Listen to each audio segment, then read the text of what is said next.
We've spent most of the spring thinking about exactly what Georgia is, and tonight we're going to get right down to it. How good are they going to be in 2026? Well, I'm going to pass out my grades. We'll start with the offense tonight. On this edition of the How About That Dogs Cast, quarterbacks, we have to start with the person who's going to touch the ball every play of the game. And if you are Georgia and you are looking at how are we doing when it comes to the quarterback position heading into 2026, I think it's fair to say I'm going to grade them out at an A. We have a returning starter inside the SEC who took his team to the college football playoff in 2025, and we've got a lot of guys behind him who provide depth that actually matters. But when you're bringing back your returning starter, and it doesn't matter what league you're in, but especially in the SEC, that really matters. Not only did he lead Georgia to his second SEC championship, he also led the Dogs right back into the college football playoff. And any game that Georgia didn't win last year, that was not laid at the feet of Gunnar Stockton. In fact, it was the opposite. Many times Gunnar went out there and did things above and beyond maybe what his role should have been. In some cases, maybe a little too much. Maybe he was pressing a little too much. But he won the game for Georgia when all seemed lost. It was because of the plays of Gunnar Stockton. So when it comes to QB1, if you're being fair, yes, there are things he can improve on. But he spent this entire offseason working at improving those things. We've heard it from everybody that has had a voice and has seen him during this period. We've seen the videos of him on social media doing the work necessary to get better. All he's ever wanted to do is play at the University of Georgia and win for the state of Georgia and the University of Georgia.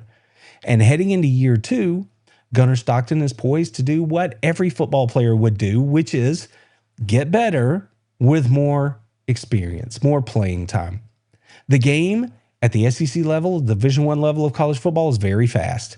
So even for a guy who had played a lot of football in his career total, Gunnar was stepping into a new thing last year. Well, now we're headed into year two. The game should slow down for him, and he should be even that much better because of it. It's not like he didn't already know the book front to back, but now he's working on the finer points of the game. He's working on anticipating his throws. He's working on all those little things that make the little differences, the inches that add up to victory in the SEC and in college football. So the quarterback position, Georgia's in good hands with Gunnar Stockton at number one, but he's not the only quarterback that we're going to talk about tonight. You've got Ryan Puglisi, who many people are clamoring to see. And why not? All Ryan has done is show us that he is tantalizingly skilled. He's got a big arm. He can put the ball anywhere he wants to on the field. And now he's settling into a leadership role after spending 2025 as the backup quarterback. And as far as we know, is the lead to be the backup quarterback here in 2026. Now, you've heard me talk about this battle. I think it is an ongoing thing for the number two quarterback position. I think Ryan Montgomery is going to have a little something to say about that. And Hezekiah Millender is also going to have a little something to say about that. Because in the spring, we saw Millender show us, yes, he's athletic. Yes, he is good looking on the hoof, right? He's got the right build. But we saw him actually make some plays. We saw him throw the ball down the field into some tight windows. We saw him do some things that showed us that his progression in becoming a quarterback is moving right along. It's on pace. He's getting better. His growth was substantial from the end of last year through the end of spring practice this year. So Hezekiah Millender is a name that's now in this conversation that many people hadn't really given much thought to. And I've already talked about Montgomery. He's finally healthy. He can do everything physically you need him to do to run this offense. So who is ultimately going to step to the fore and end up being QB2 for the Dogs here in 2026? The good thing is they have plenty of options here, and they're all very talented. So when I look at the room as a whole, I don't think you can do anything except rate them as an A as a whole. This roster has been built for depth and talent so that they don't get caught in a lurch where if one guy decommits or transfers or doesn't commit at all, they're left holding the bag. That's not where Georgia is right now. There are more bodies in this room. Bryson Beaver was the late addition here in 2026, and all he did was show out at G-Day and throw a touchdown pass. So the Dogs are in good shape at the quarterback position. I give them an A heading into the 2026 season.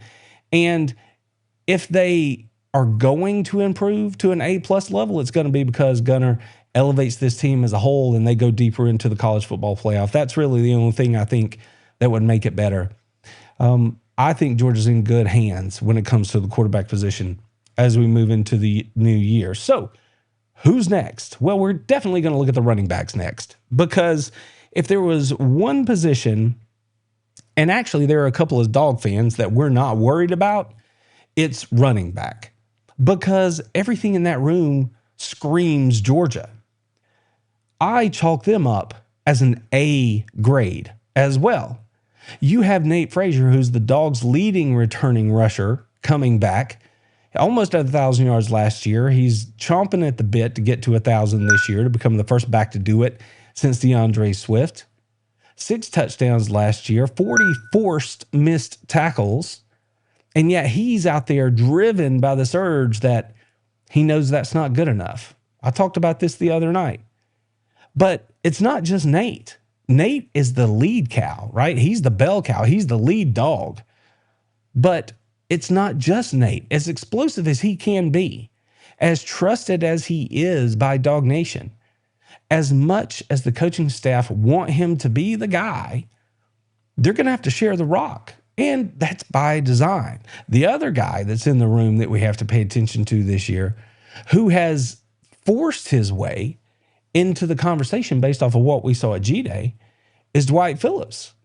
Last year, people looked at Peanut and thought, man, that's a gadget guy, speed sweeps, jet sweeps, that kind of stuff. Throw it to him in space. Don't really give him the ball 15 times a game. His body can't take it. The frame's not right. But we saw Dwight Phillips at G-Day look like a back that could tote it 15 times. We saw him look like a guy that if he had to, could tote it 20.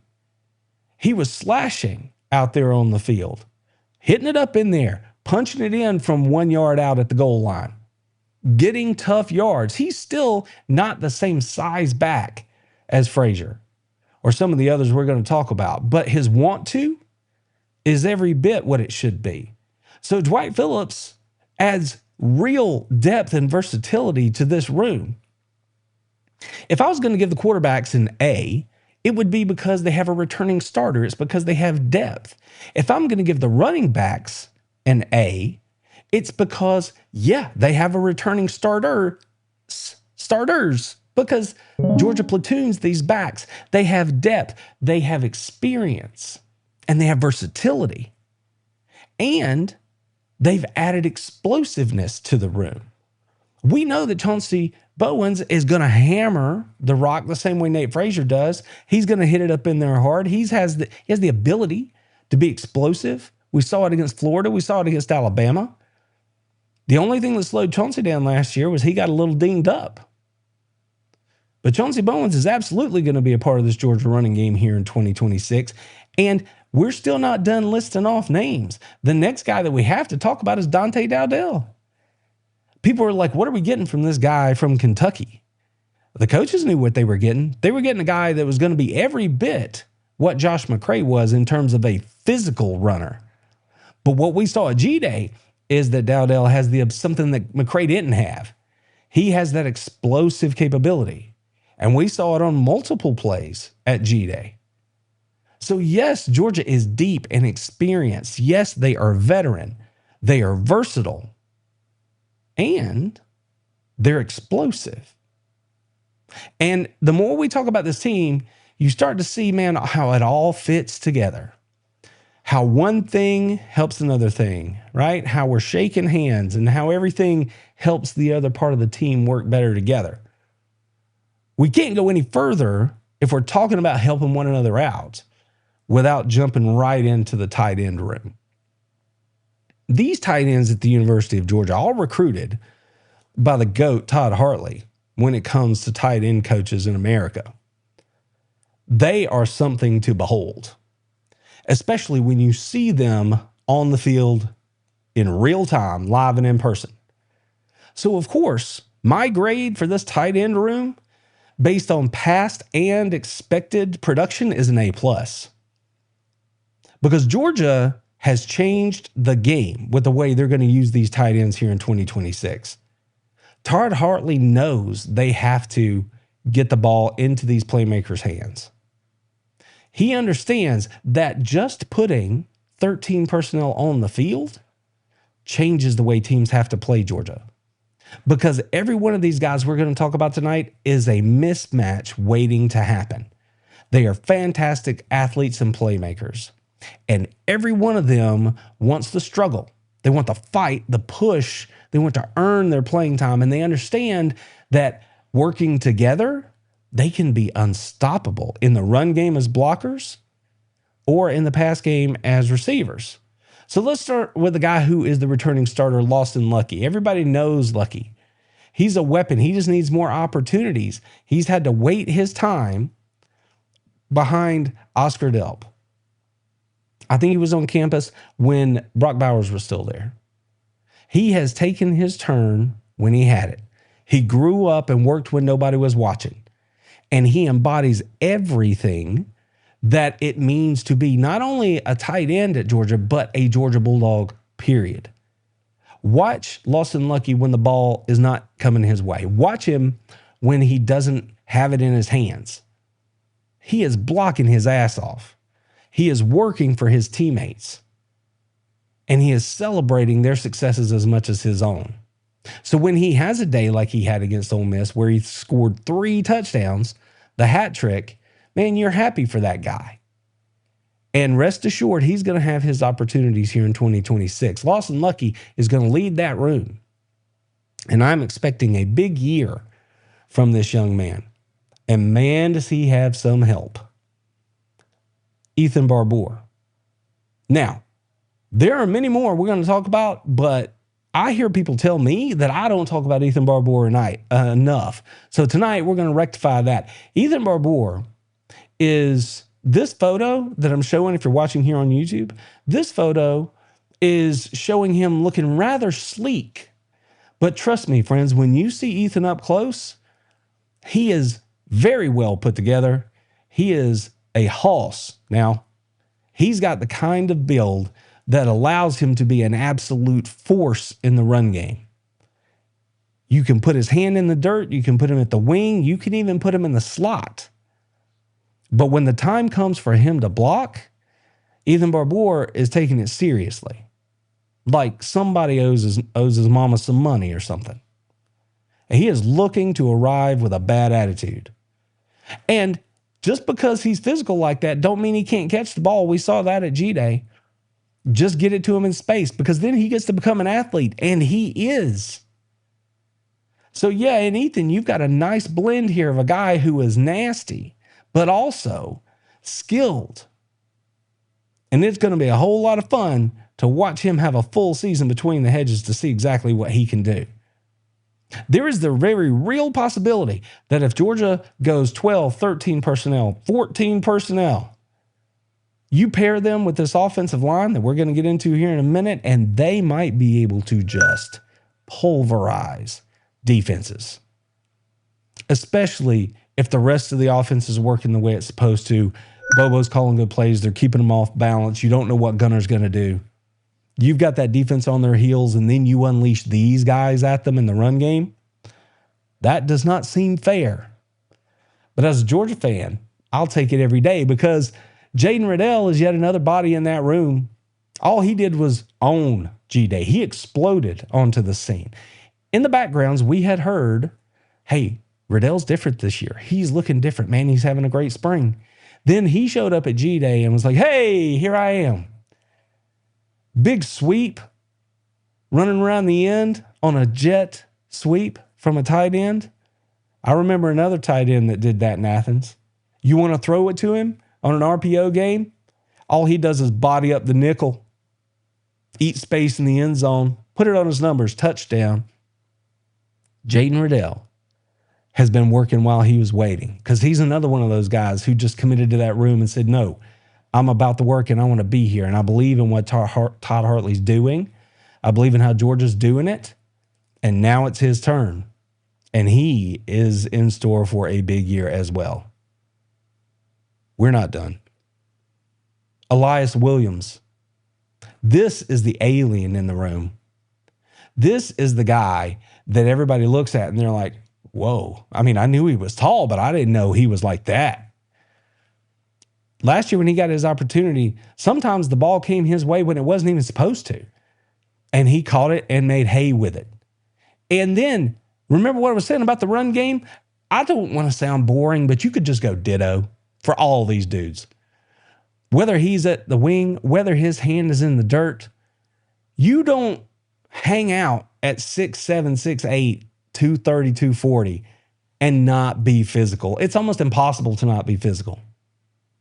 So if you're a defensive end or a linebacker and you're lined up over Elias Williams and you're in 12 personnel or 13 personnel, you have to assume Georgia is about to punch me in the face. And then they play action. Williams slips past you or Riddell or whoever. And now you're hitting them big down the seam, gashing them for explosive plays. Are you kidding me? Are you kidding me? Nightmares for defensive coordinators in 2026. Nightmares for stars, nickels. Nightmares for strong safeties, dropping middle linebackers. They don't have a chance. They don't have a chance. If executed properly, you cannot stop this grouping. Just can't. You might slow them down, maybe, but you're not going to stop them. And that's why Todd Hartley and, yes, Mike Bobo and Kirby Smart understand you have to put the ball in their hands, and we're still not done. What about the kid? What about the new cat, Caden Prothro? I understand that they played him at the slot at G-Day because you got to get him on the field. But Caden Prothro is absolutely a tight end. Do you know how I know? Todd Hartley said, "Nah, bro, he's a tight end." He told me, he's like, "You're spot on in your analysis. Caden Prothro is a tight end. He just happens to be a guy that is handling his business right now at split wide receiver at the University of Georgia." So Caden Prothro is going to get his ball. It's going to come his way. He's going to get his opportunities. The question is, who are they going to try to stop him with? How would that even work? I don't know. That's just me being honest. And it's going to be so much fun to watch him get after it this year. The young man knows how to play the game. He understands what it takes to be successful at this level because he's watched it be done at Georgia. He is a record-setting receiver here in the state of Georgia on his own, and he will have every opportunity to show us why he's that or will become that at the University of Georgia this fall. I have no doubt that that's what we're in store for with Caden Prothro. I cannot wait to see how they use him. We're going to grade the special teams units. Let's start with the kickers. A+ for Peyton Woodring. All Peyton Woodring is money. That's it. How many times do you see him trot on the field and you actually are like, uh-oh, we might not make this? Very, very few. He's not perfect, but he was the backup or the second place finisher for the Lou Groza Award in 2025. He finished second for being the best kicker in the country, and now he's back. The guy who won it last year is also back. Georgia will face him, Tate Sandell at Oklahoma. But I wouldn't trade Peyton for anything. I trust him, and I believe he's going to get the job done. And I'm not concerned about Georgia's kicking game as long as Peyton Woodring is healthy. So A+ when it comes to the special teams, place kicking and field goal kicking for the Dogs here in 2026. Money. I'll tell you what else is money. That would be, how about them Dogs Plus? Absolute money over there too. All we do over there is bring you the best Georgia football content out there from an independent perspective. We have premium giveaways that you will not get anywhere else. Private podcasts you will not hear anywhere else. Special discounts you will not receive anywhere else. And then, by the way, if you enjoy hanging out with me, private live streams, Q&As for members. So if you haven't considered joining us over at Patreon, we are currently running a 3-month for $3 deal. There has never been a better time. Link in the description below. Take a chance, check us out, get ready for the fall. We will be getting ready right there with you and bringing you all that great content all along the way. Now let's talk about the offensive line at the University of Georgia. These guys, they absolutely are coming back with something to prove here in 2026. They understand that, yeah, they were good, but at the end of the day, like they said in other parts of the team, it wasn't good enough. Injuries bit them at the wrong time. They didn't look the way they wanted to look early in the year. But even with all that, because of what they're bringing back, I'm going to grade them at an A heading into 2026. So far, we have A+, and another A. And you're like, man, Georgia's going to win the national championship. Well, we'll see about all that. But when I'm talking about the offensive line in particular, the reason I'm grading them out at an A is because they have 4 returning starters. And then behind that veteran group, they have real world depth, because all those struggles early in the year when they were mixing and matching that offensive line, and then at the end of the year when injuries bit them, all of that comes together now heading into 2026 as a group that can play multiple positions, that understands how the offense works when it's working together. It is more than just lining up and knowing I got this guy and you've got that guy. They are versatile. They are experienced. And there's something about this group that really, really matters. It appears they are going to have the opportunity to really establish continuity as they head into the 2026 season. Why is that? Well, I mentioned those 4 returning starters, not the smallest of which is Juan Gaston, true freshman last year. And it was immediate. And like you could tell everybody who saw him, it was like, no, this guy's going to play. And then before you knew it, it was like, no, this guy's going to start as a true freshman in the SEC.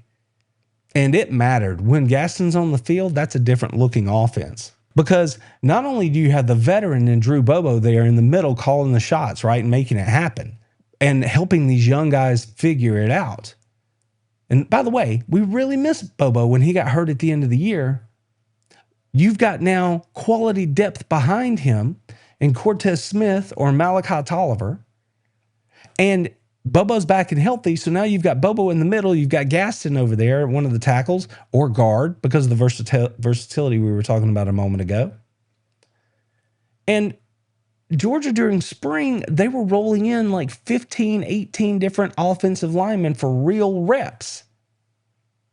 That's crazy. So all they have to do is figure out which 5 they like the best and let them settle in and gel together. And once they do, this offensive line is going to be a real force to be reckoned with, not only in the SEC, but when you could put them up against any offensive line in the country. And just like last year, you've got true freshmen that are making their presence felt and will demand playing time here in 2026. I'll give you Zakai Helton. I'm convinced at this point, he's one of your 5 starters. We talked about the 4 that are returning. I think Zakai Helton's going to be number 5. I think he's going to end up starting at one of those guard positions, which would free Gaston up to move out to tackle. So you would have Bobo, you would have Glover, you would have Zakai Helton, you would have Gaston at one of the tackles, and you would have Ernest Green at the others. Wait, did I mention Dontrell Glover? That's right. Just like Juan Gaston, all he was a freshman. Well, they were both freshmen All-SEC, but Glover was a freshman All-America. Gaston wasn't because he missed time due to injury. But we're talking about postseason award-winning level talents here. Continuity, experience, veteran leadership, real-world depth. Tell me a team that would not want this kind of lineup running out there for them every week on the offensive line. Jazeer Jackson. This could be the moment. I talked about how big Juan Gaston was. Jackson dwarfs him. Jackson's 6'10", a mountain of a person. And it seems he may have turned the corner and is very seriously challenging for a starting position at one of those offensive tackle spots this year. We'll see ultimately who edges whom out for the starting role. But make no mistake, this group at tackle will roll bodies through. They will be ready. They will be strong in the fourth quarter because they have the ability to put fresh bodies in and mix and match where necessary. By the way, here's another freshman you should consider. Kenny Igbokwe. He absolutely could get serious reps at tackle this year for Georgia. Remember I mentioned they were rolling in 15 during spring practice and all of them were getting quality reps. This young guy was one of them. He, for my money, will be, and I don't mean to just overlook the guys that are playing tackle for Georgia now, but if you look at this guy and you're like, who is the future for Georgia at offensive tackle? It's this guy, Kenny Igbokwe. He's the guy. Give him a couple years. That's your next first-round draft pick right there from the University of Georgia at offensive tackle. But they might have one there this year in Ernest Green. If he's healthy, you'd be hard-pressed to find any offensive tackle in the country that could do any better than Ernest Green can do for Georgia. He can get out and move in space. He can maul people in a box. And he's rock solid in pass pro.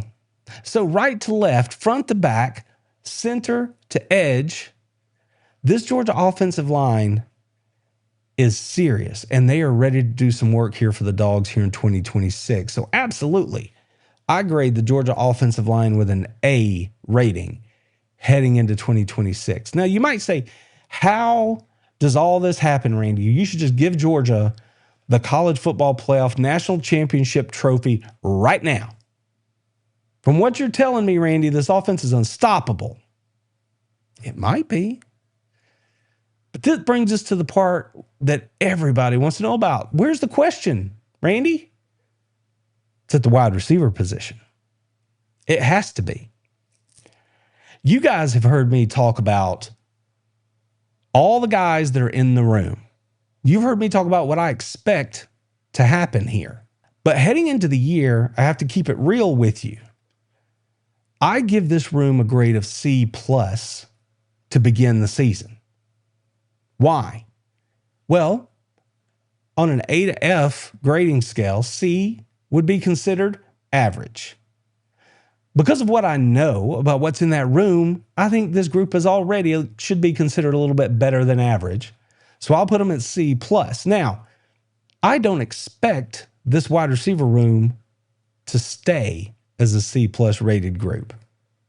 I have every faith and belief that by the time the year is over, this grade will be quite a bit higher if we reassess this thing at the end.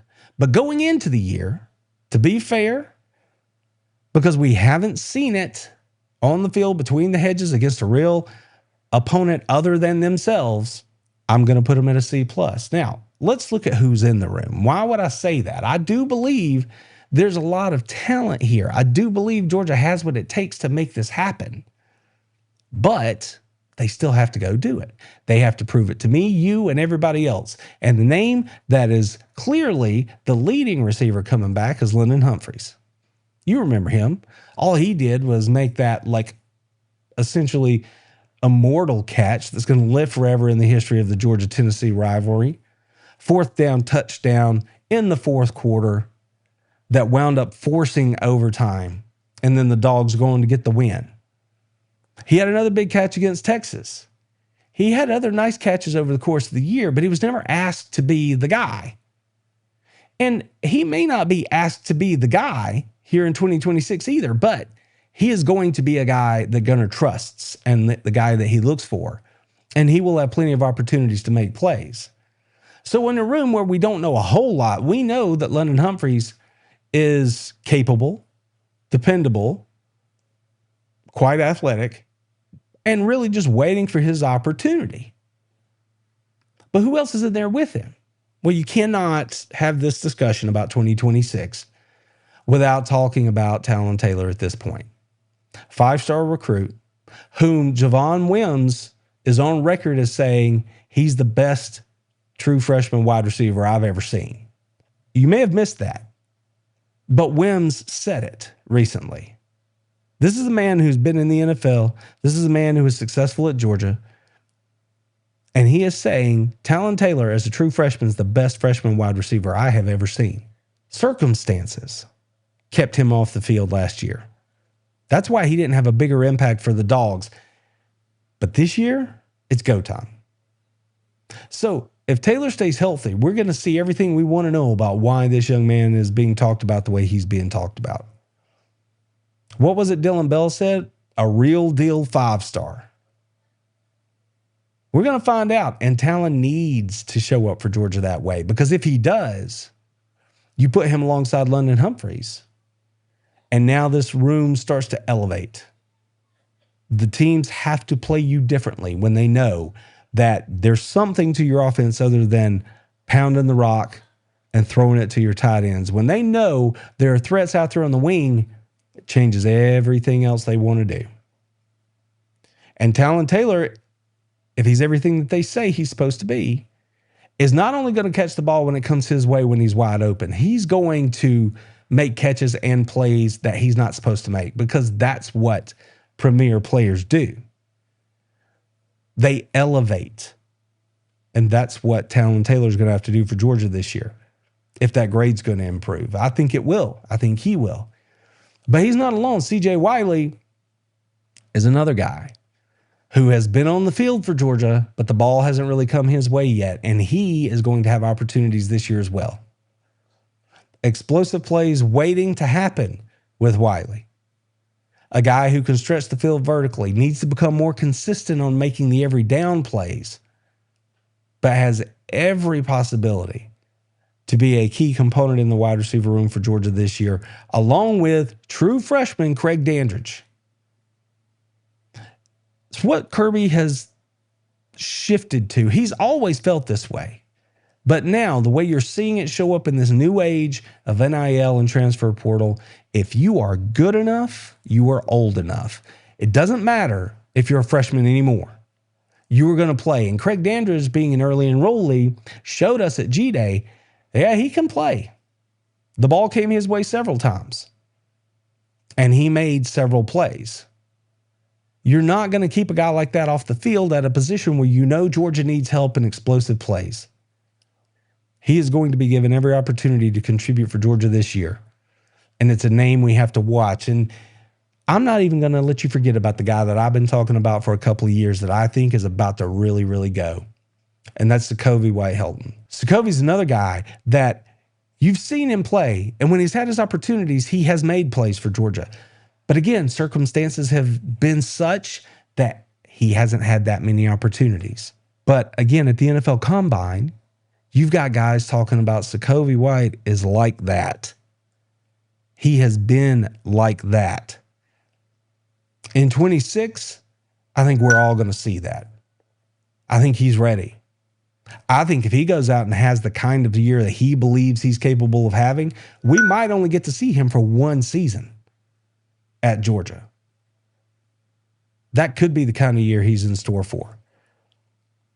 Because much like the tight ends, White becomes a mismatch, especially when you're pounding opponents with the run game. Because now you got to choose, who are you going to cover? The tight end down the seam, or are you going to worry about Secovy White-Helton, who can win in space in a different way than Zach Branch did, but can still go make plays for you over the middle when you need him to. You get the ball in his hands and you let him do work. Secovy White's going to have an opportunity to show us all of this year. I am super excited to see it. But we're still not making our way through this room. We've still got other names. What about Landon Rolden? All he did was convert a fake punt in the Sugar Bowl. And we saw him at G-Day out there returning kicks, having opportunities in the pass game as well. A speedster. You want a guy who can stretch the field? This is one of those dudes. He's going to have a chance to show us what he's about too. Again, I don't doubt that this room can do it. They just haven't done it yet. That doesn't mean they can't. It means They just haven't yet. And I am so excited to see what they can do because it is going to catch so much of the college football world off guard. They're going to look up and go, wait a minute. Who is Gunnar Stockton throwing the football to? And they're going to be like, I don't know, this guy or this guy or this guy. But see, that's why you watch this channel. That's why you go on over to Plus.